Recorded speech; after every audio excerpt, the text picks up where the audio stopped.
নমস্কার দর্শক বন্ধুরা, আমাদের রান্নাঘরে সবাইকে অনেক অনেক স্বাগত। আবারও আমি চলে আসলাম রান্নাঘরে। আজকে আমি রান্না করব পনির। রোজ রোজ মাছ খেতে তো ভালো লাগে না, আজকে আমি ভাবলাম যে পনিরই রান্না করব। আর আপনারা সঙ্গে থেকে পুরো পর্বটি দেখবেন, সত্যি খুব ভালো লাগবে।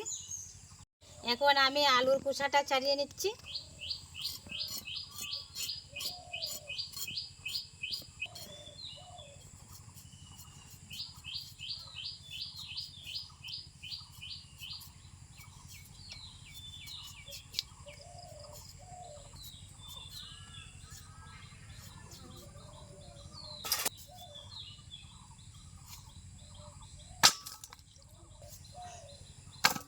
আলুগুলি আমি কেটে নিয়েছি, এখন আমি পেঁয়াজ কেটে নেব।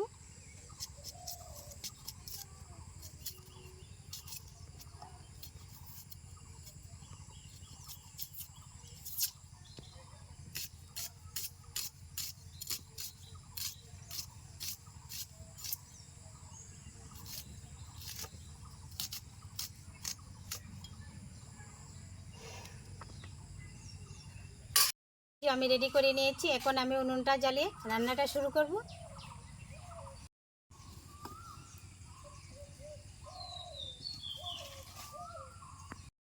উনুনটা আমি জ্বালিয়ে নিয়েছি, কড়াই বসিয়ে দিচ্ছি।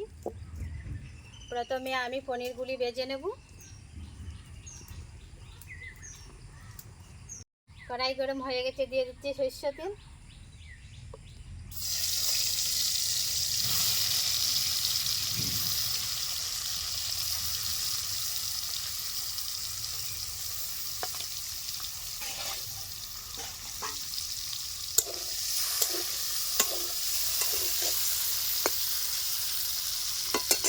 পনিরগুলি ভাজা হয়ে গেছে, উঠিয়ে নিচ্ছি।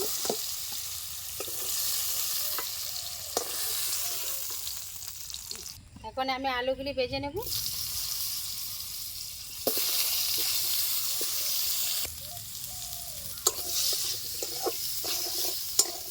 ভাজা হয়ে গেছে, নামিয়ে নিচ্ছি। আবারও আমি দিয়ে দিচ্ছি সরষের তেল।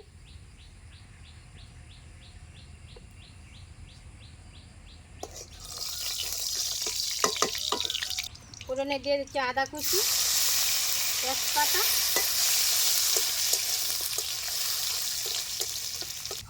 দিয়ে দিচ্ছি পেঁয়াজ কুচি।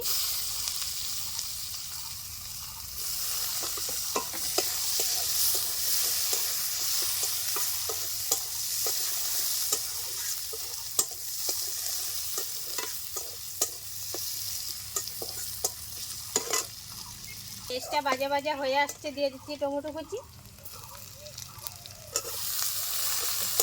এখন আমি একে একে দিয়ে দিব সবগুলি গুঁড়া মশলা। হলুদ গুঁড়ো,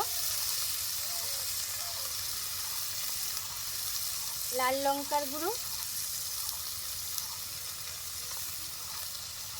জিরার গুঁড়ো, কাশ্মীর লাল লঙ্কার গুঁড়ো, আর আমি দিয়ে দেবো স্বাদ মতো লবণ। একটু জল দিয়ে মশলাটাকে আমি ভালো করে কষিয়ে নেব।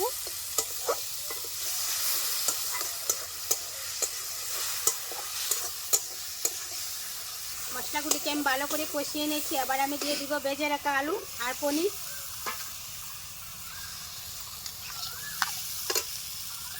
আর দিয়ে দিচ্ছি কাঁচা লঙ্কা চিরা।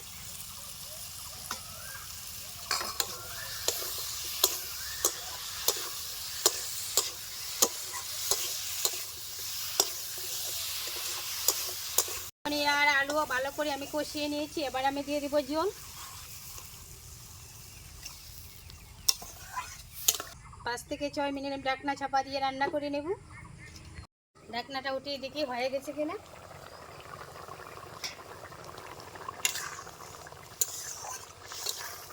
এখনো হয়নি, আর একটু সময় বাকি আছে। এখন আমি দিয়ে দিব বাটা। আবারও আমি ঢেকে রেখে দেব।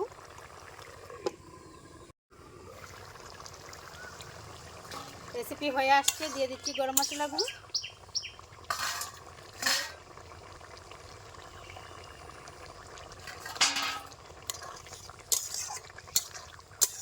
নামিয়ে নিচ্ছি।